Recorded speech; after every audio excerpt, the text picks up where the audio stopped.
All right, sports fans, welcome back to another episode of Pez's Picks. I'm Jeff Hartman, not the guy with the picks, but before we even introduce Pez, the man with the plan, I want to talk about, if you're listening on Apple Podcasts or Spotify, please give us a 5-star rating. Leave us a good comment on Apple Podcasts. It does help a lot. And if you're watching on YouTube, like the video, subscribe to the channel. We really do appreciate it. But let's bring in Pez, the man with the picks. He's red hot. What's up, Pez? How's it going? We're hot, Jeff. We're hot. We're the algorithm's working. We're sticking to our system, and it gets tougher as these playoffs go on because you start getting injuries, you start getting guys banged up, and now you're trying to calculate, how injured is a guy. And, we're seeing it in Cleveland. I mean, their star, he's out, and one player can make a difference. We missed a game last night. Brunson, he's looked horrible the last two games, and all of a sudden he looked 100% again last night. So. This is when it gets tough. You got to stick to your system. I was talking about it with a friend of mine. When you're investing in sports gambling, which is different than just gambling. At the bar, you look at the lineup. You go, I like this team. You pick them. But when you have a system, you stick to it. You're knowing that you're not going to win every game. Winning every game that's not a logical investment plan. We're looking at more of a mutual fund where we're gonna win hopefully more than we lose. And when you get to 65% or higher, you're really happy, and that's about where we're hovering in the NBA. And we're happy with the system, and we're tinkering it a little bit right now because we're at the point where you're down to great teams. And tonight, and this is Wednesday, we're taping.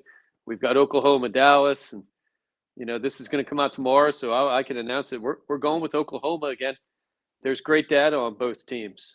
Oklahoma has been dominant. Dallas has been dominant, but we always try to find that one advantage, Jeff, and the one that we found is Dallas is a great away team, one of the best in the league.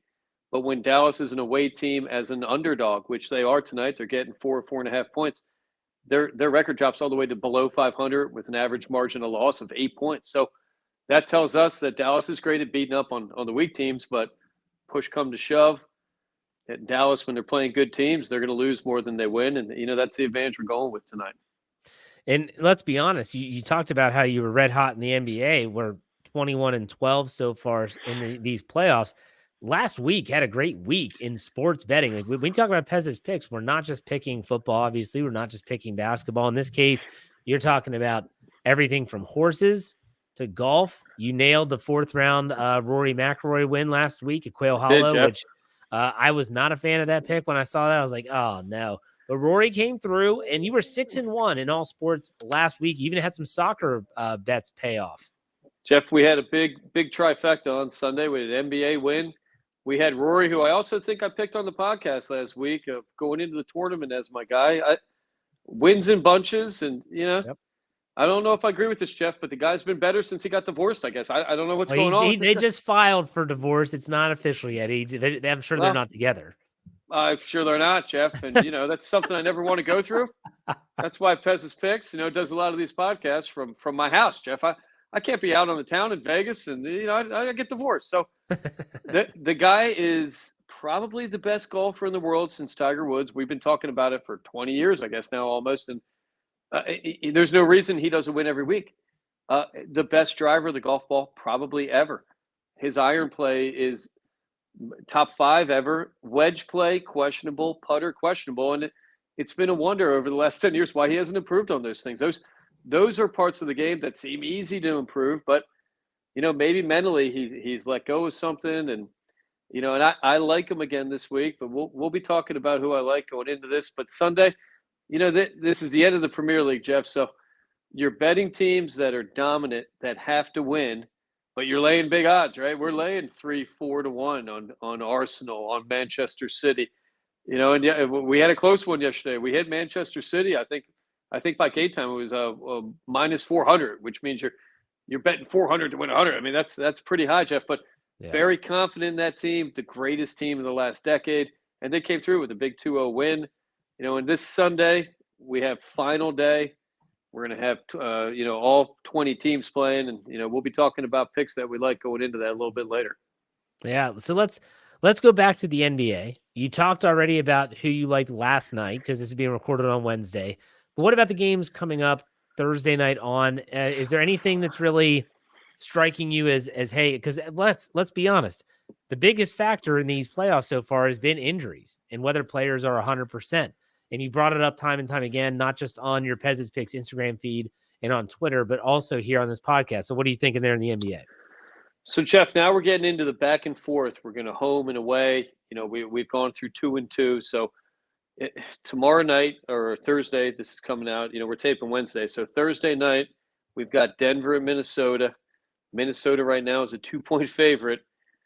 This is going to be a very tough game, Jeff. We're going to punch the numbers. We're going to keep an eye on the injury report because, this time of year, that's important stuff. But, when we look at the teams and Pez's picks, when we go through the numbers, I think Denver is the dominant team. Having said that, Minnesota's got a fantastic lineup. They've got players that can hurt you. You look at their stars. I mean, Anthony Edwards is a beast. I mean, the guy's probably the future of the league. Having said that, the best player in the world, Jokic, is unbelievable.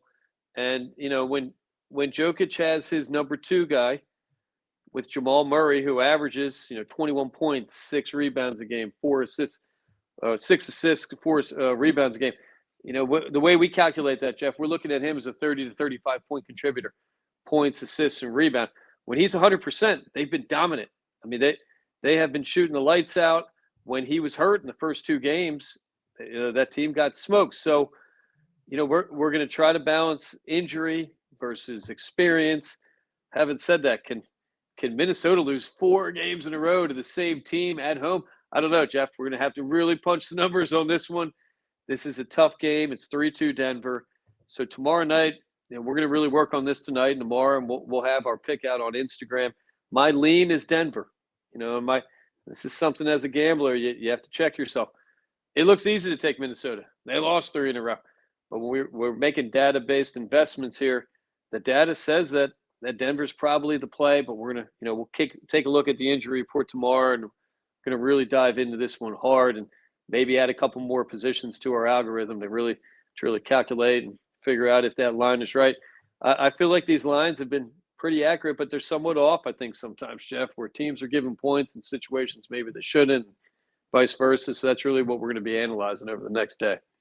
What other games? Is there any other games you want to talk about here? I know that, again, we're going to direct everyone to your individual feeds, both on Twitter and X and on Instagram, which is, again, at Pez's Picks. But is there any other games you want to bring up here?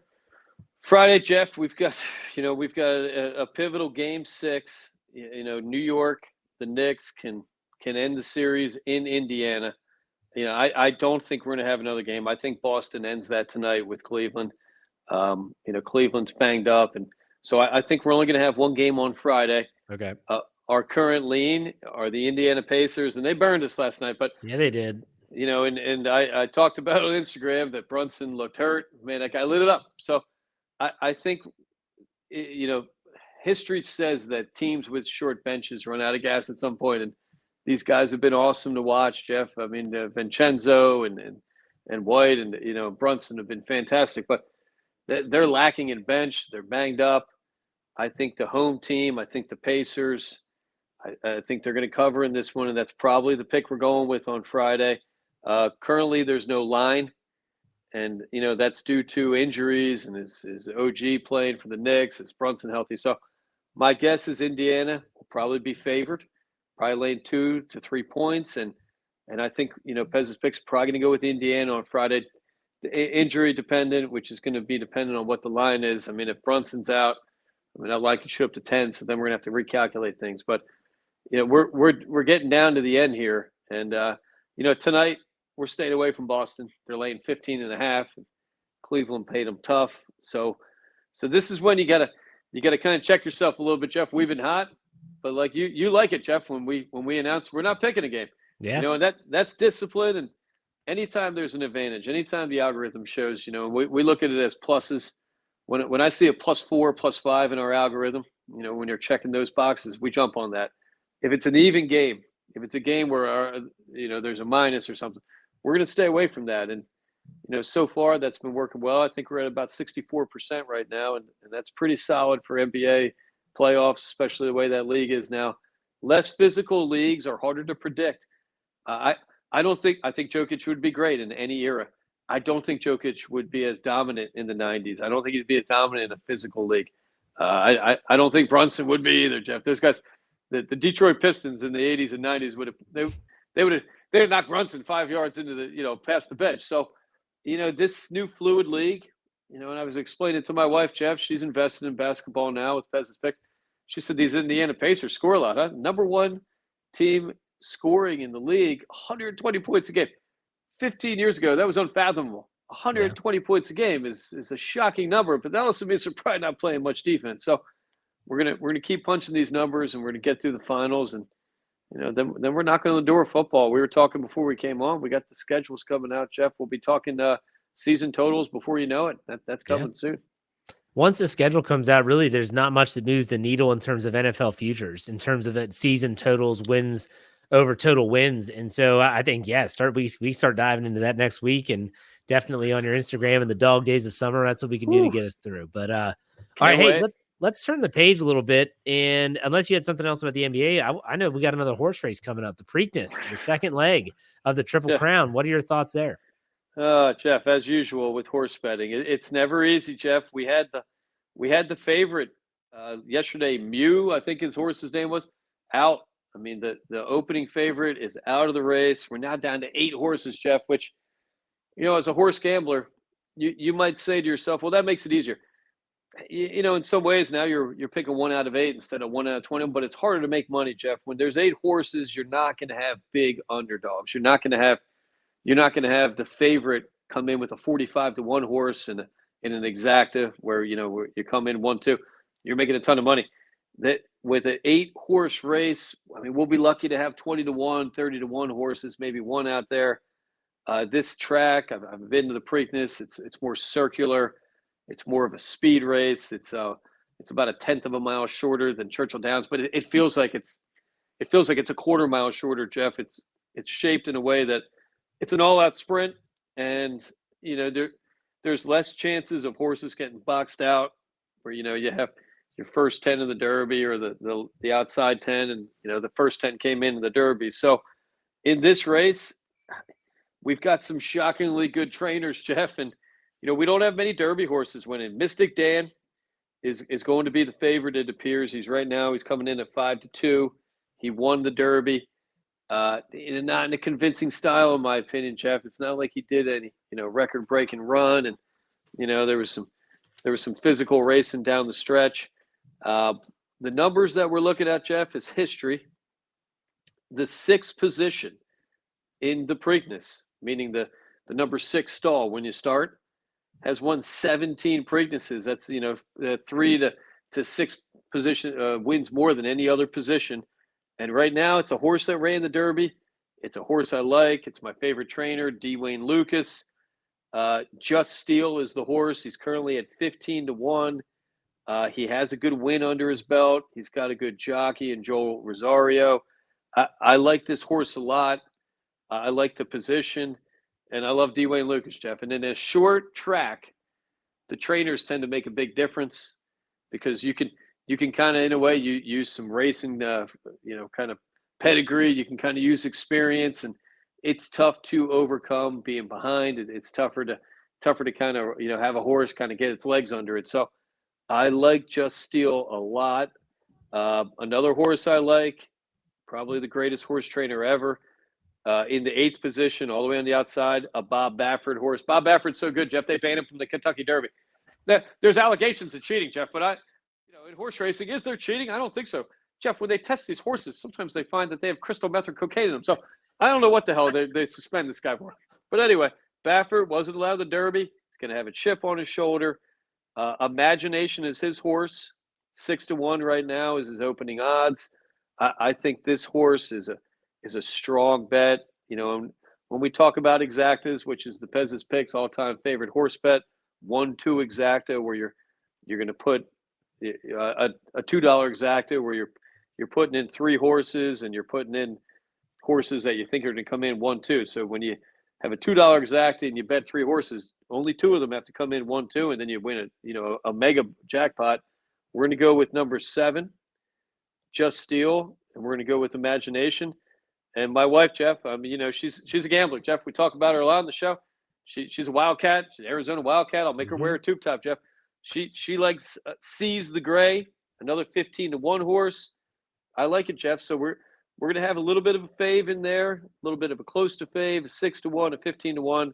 Seize the Gray. I mean, she's a big Deadhead, Jeff. So the whole Gray thing. There are a lot of songs with Gray and the Grateful Dead. I mean, I don't know what it's all about, but touch of Gray, I guess. So those are our three horses. We're going to do a $2 exacta box, 5, 6, and 8. Those three horses, they come in 1, 2. Any of those three, doesn't matter the order. Then we hit a jackpot. So we'll be looking to get that in. Jeff, the Kentucky Derby, gambling got out of control. I'm being told now that I had some friends and colleagues that were at the race, and they limited the windows, the booth. You go up to the infield of the Kentucky Derby was famous. They had these green booths all over the place. You might wait 10, 15 people in line. They now have an app you can bet only inside the track. So it's kind of changed the whole thing, Jeff. Part of the fun was you have a race, you throw the tickets on the ground because you usually lose, you get a beer, you go get in line. While you're in line, you look at the book, you put the bet in, you go back to your tent, wherever you're hanging out, and then you wait for the race. Now people are it's the phones, Jeff. We should ban phones from all sporting events. Augusta has it right. You got to wait in line to get these bets in. My wife and I went to Atlantic City, Jeff, to put bets in. We went to a casino called the Borgata, which used to be the gold standard. They had one window open for Derby betting. They had 150 people in line, and we were there about 4 hours before race time. You couldn't bet the Derby on the other stalls. Un-American, Jeff. You should be able to bet the Derby on any lane, any stall. My wife was pissed at me. We didn't go to the Ocean. That's her favorite casino. I don't like it. The Ocean, you can see outside, Jeff. No casino should you know what time of day it is. You can look out at the Ocean. That's too distracting. So we had to put it in on an app that we had to download here in Jersey, and that was confusing. And we lost, Jeff. So I'm going to chalk it up to that. Yeah. Probably this weekend we'll go to the Ocean. We're going to get those bets in, and I like our horses a lot this time. But everybody likes their horses, Jeff. So remember that, people. Horse betting is like golf betting, right? You're betting a horse. We're not betting our pink slips on our cars. We're not betting our mortgage. We're doing it to have fun on these. This is more of a gamble than an investment, right? For sure. Yeah. And so the Preakness is always an exciting event here in the state of Maryland. Let's go to soccer. Now, you had some soccer plays last week, and this is when I learned all about, what was it, relegation? Was that the term that it was called? Like this Wild relegation. West. Yeah, this Wild West soccer where the commissioner can dock points and stuff. Like, it's insanity. What are we betting with soccer this week? Same tournament or no? Well, the excitement, Jeff, is going to be the top here. And we had some games come in this week. It appears as we speak, the top 5 are set, Jeff. So the top 4 in the Premier League play in next year's Champions League, which to soccer fans might be even a better tournament to watch than the World Cup, though the World Cup has some national kind of, emotion to it. But the Champions League means you get the best players in the world. The Champions League is beyond the greatest soccer tournament. It's better. It's got more talent in it than the World Cup because you have these select teams from every country. The 5th team plays in the Euro Championships. They can also then qualify. So that's set. Nobody's breaking that top 5. The big race right now, there's one game to go. We got Manchester City with 88 points. You get 3 points for a win, 1 point for a tie. And then we got Arsenal right behind it with 86. So we have 2 teams fighting for number 1 on the bottom of the table. It appears we have the 3 teams locked into relegation. They got great names, Jeff. Sheffield United, old school English team, out. I mean, that team's gone. Burnley, gone. Luton Town, mathematically, could catch Nottingham Forest, but they're going to have to win 6-0, and Nottingham's going to have to lose 6-0. So to bring us to our bets of the week, Jeff, I'm going to put this out with some caution, Jeff. Manchester City, and it's my rival, and they cheat, Jeff. I mean, they got Saudi money, they got blood money, they bribe players. I don't even want to get into it, Jeff, but Manchester City needs to win to win the tournament, or to win the league, to win the season. Right now, Jeff, they are a minus 1,000. So you'd have to put up $100 to win $10. Now, if you got stacks of cash, maybe you throw that 100 in there. Maybe you risk 1,000. I don't know if that's a smart bet. The goal line for this game, 2.75. I really love that, Jeff. So I don't know if this is a good bet. I think Manchester City wins. If you're if you're some sort of parlay person, then maybe that's something to wrap up. I also think Arsenal wins, Jeff, and they're a minus 667. So that means you're laying 670 to win 100. Not sure if I like that too much either. The game of the week I love is Nottingham Forest at Burnley. And right now, Nottingham Forest is a plus 134. I mean, every 100 you put in, you win 134. I know they let us down last week, Jeff. And, that I watched that game. They should have won it. It was a little bit too emotional. I think they're going to figure out a way to win this. They're going to stay in the Premier League. I love their coach. He's a guy that should be with a better team. And, that to me is a strong, strong pick. And, Jeff, I hate to do it to us. I mean, this is my team, Manchester United, and I just checked. They're winning right now, Jeff. So it's our worst season in 10 years. I don't think they lose this last game. They're a plus 214 at Brighton, Hove, Albion, Jeff. We're not losing to a soccer team with 3 names, Jeff. So Manchester City plus 214. Lock that up, Jeff. That's our play of the week right there. Them and Nottingham Forest. Now, if you want to lay some major green and take those favorites, I think they win. But I'm not banking my career on those two.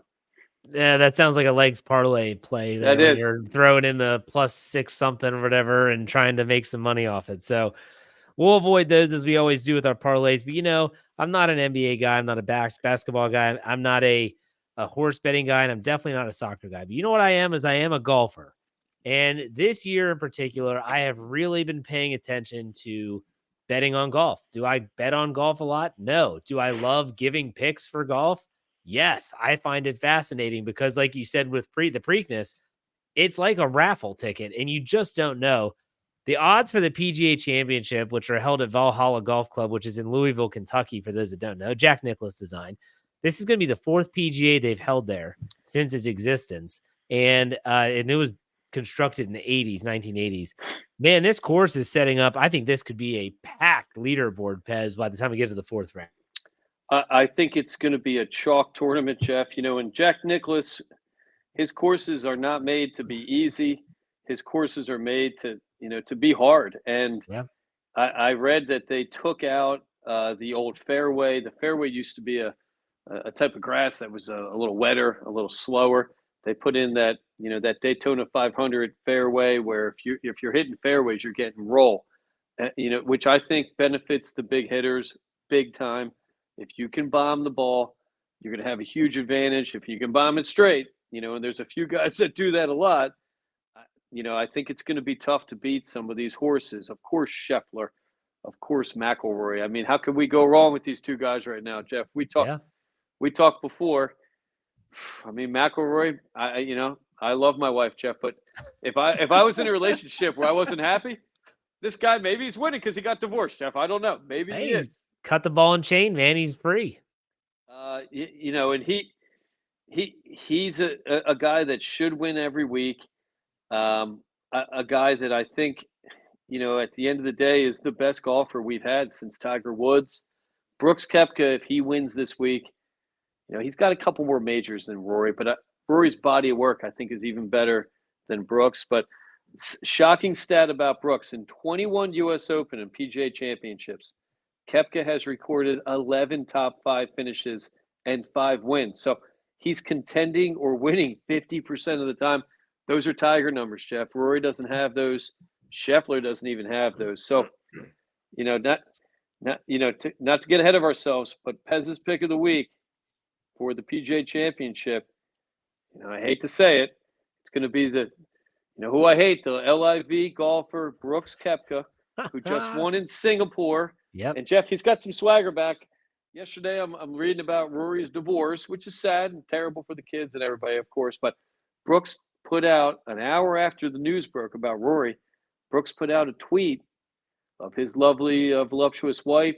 Oh my gosh, I saw that picture, man. Jeez. Half naked, and saying, "Look at my lovely wife in SI." So I think that's a little jab, Jeff. I think Brooks is saying to Rory, "F you." And Brooks is that kind of guy. He plays head games. He's a jock, and I think a great finish would be Brooks and Rory in that final group. I'm selling Scheffler, Jeff. I had a kid. You have kids. You have more than me. When you have a kid, life changes for a little bit, right? You're happy. Yeah. golf can't mean as much to him right now. The guy's got to be distracted. So good for him, and congrats to him. But I think Koepka is my horse this week. That's funny that you said that because he's plus 1,600, by the way. I love it. I Like love those it. are you don't have to put a lot of money down to win a lot of money. That's You plus do not. 1,600. The best odds are Scotty Scheffler plus 400 and Rory's plus 750. So even Rory at plus 750, if you really like that, you put $20 down, you're going to win some money. Like if he comes through, the dude won at Valhalla in 2014. Like he's won on this tournament before. I think that means something, but you said it best. This course is designed for the player that can hit it accurately, but really crush it. So when you look at the odds on favorites here, Scotty, Rory, you throw in Brooks Koepka, I'll give you a couple long shots that I like, and they also hit the ball a long way. Ludwig Oberg, plus 2,200. Max Homa, plus 3,500. Good odds. Good odds. The course sets up well for them. I like Joaquin Niemann, young Chilean guy. Yep. Wiry. I mean, he's got power beyond his size. I mean, he hits the ball a mile. Probably the best LIV golfer this year in terms of results. The guy's been great. His game is probably peaking with his age. He's still hungry, no majors. And, he got a special invite, Jeff, and the guy, he doesn't have a major under his belt, but that tells me they think he's going to be a contender. I think everyone is at the point now where they're done with this live and they're done with this PGA and people want a deal. You try watching these PGA tournaments, Jeff, it's just not good right now. And I think that's really hurt the PGA players. I think it's hurt their game. I mean, there's stress about it. There's anger. So I think Brooks Koepka, he talked about that Masters was embarrassing. I think we talked about it, Jeff, when we talked about the Masters. Guy carried his newborn baby around the whole day in that par 3 before the tournament. I'm writing off any PGA player who carries a baby around the day before the Masters. Throw your whole back out, Jeff. Those kids, even if they weigh 15 pounds, that's off kilter. And so I think he said he had a reality check. He reinvigorated himself in practice. He was embarrassed. I think he finished 40 something. So yeah, I look for him to make a mark in this one. And this guy's playing for history, Jeff. If Brooks Koepka wins, I mean that's 7 majors, and that's putting you greatest all time situation here. I mean that's separating from Rory, and I think this could be a awesome tournament. I hear it's going to be wet too, though, and that also benefits the long hitters. I mean, without absolutely. roll, big time. Yeah, and I think when you look at you talk about Koepka, there are some courses that just don't fit well for players, and unfortunately, Augusta National doesn't fit well for all golfers. It's a really tough golf course to play. And you've got to know the course well. These courses that are more PGA Championship, US Open style courses, they are the Bryson DeChambeau courses. They are the Brooks Koepka courses. They are we are going to reward who can hit the ball further and not have a 6-iron into the green. Instead, they've got a wedge in their hands. And so it's going to be interesting. Let me throw some odds at you, and I want to see take an either or approach in terms of odds. So even if you're just putting $5 down, you taking Tiger Woods to win outright at 40 plus 40,000, or Phil Mickelson, who won a PGA not too long ago, at plus 50,000. I think Tiger's game probably is more suitable to winning, Jeff. I don't think either one of them is going to win. No. I mean, I hate to say this, but the way Tiger played that opening round in Augusta, those first 2 days, he wasn't far off the lead. No, I think the swing is there. And there's some chatter that walking Augusta, it's the hilliest course they play, and it doesn't look like it on TV, but it's brutal on the legs. This course is pretty flat. I expect Tiger to make the cut. I would not be shocked if Phil did not make the cut. I think Tiger, if that leg can stay healthy, is a legitimate top 20, top 10 guy still. I really do, based on his results and, based on the pedigree in that guy. I think Phil, he admitted, last week, coming to the end here, Tiger's not talking like that. And, we know Tiger's a little bit of a lunatic, but I think Tiger, what Jack says this too, and Jack is a no BS guy, Jack Nicklaus. He said Tiger has another major win in him. So I'm going to believe that, and I'm going to keep going with that until the guy's dead or is missing a limb or something, which could happen. Could happen. Well, let me ask you this: you can place this bet if you want. It's on the sports book, plus 480. Tiger Woods to finish top 20, including ties. You taking that bet? I like that bet, Jeff. I do. I mean, I think that's worth $10, right? Yeah. $10 is going to win you, $50 then, and that's not a bad bet. And No. you probably even get better odds, and if you wrap both of them up to make the cut, maybe, and Yeah. that's something you can look at. Rich Beam, is back in it. Michael Block is back in it. So we got That's the thing. Who's going to be this year's Michael Block? Like last year, no one even knew who this guy was, and he comes out and everyone's obsessed with him. He's his teaching pro who gets an ace with Rory McIlroy on the unbelievable. weekend. He beats all these top stars. Like it's. I don't think he's gonna. I wouldn't be shocked if he doesn't make the cut. But is there going to be a Michael Block this year? We don't know. If Michael Block is the Michael Block again, one of the most shocking things in sports history, Jeff. The guy has been horrible at every event he's played since. His short game was phenomenal. I think he knew the course pretty well too. I mean, I hope so. It's fun. It's fun when you have these journeyman guys, and guys are a little bit older when they can get out there and still contend. And maybe Michael Block to make the cut. Maybe that's a good play. I mean, you can probably get strong odds on that. Well, you want to hear something interesting. Michael Block, leading up to the PGA, went and played Valhalla. This wasn't too long ago. Tied the course record at 63. So here we go. I mean, imagine what are the odds on him winning, Jeff? It's probably 100,000. It's probably It's a landslide. Hey, and when you have nothing to lose in life, and we talked about it last week. Some of the best caddies talk about, the hardest thing about playing on the tour is all the other stuff. A guy like Michael Block, he doesn't have much stuff going on that tour. He's not doing as many endorsement deals and special appearances. So who knows? But the rain could be a big factor. And when you have rain, the draw comes out. You might have a morning group that gets an advantage over the afternoon. And, there you can also bet. We put out, like we talked about Sunday, when I saw Rory in pretty much a head-to-head final against Schauffele, a match play, we jumped all over that. We're still getting plus 110, Jeff. I don't know who the heck made those lines.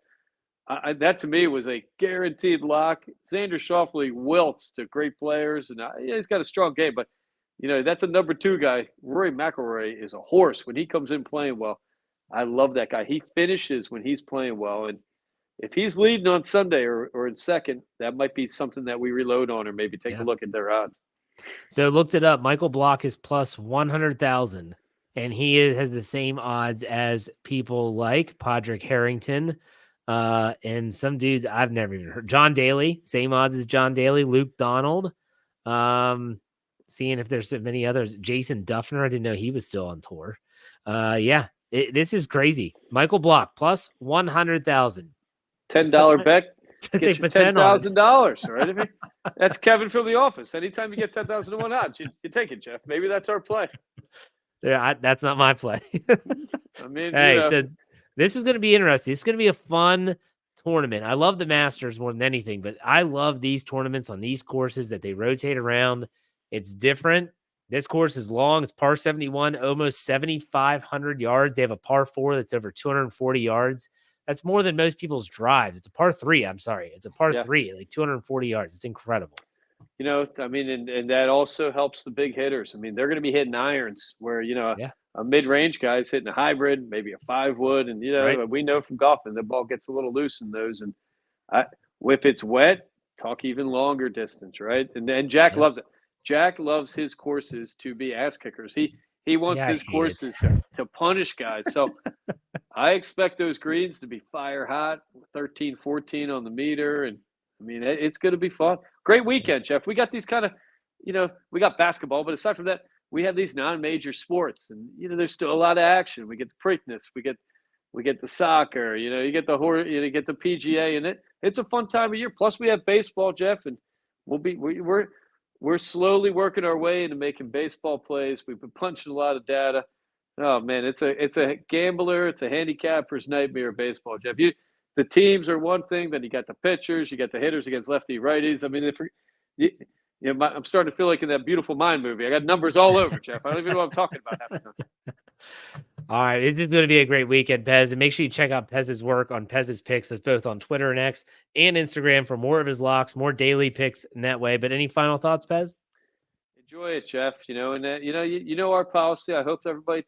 We cooked dinner for the wife here on Sunday for Mother's Day, Jeff. Now, I hope she's not listening, but we're going to pull our Sunday special.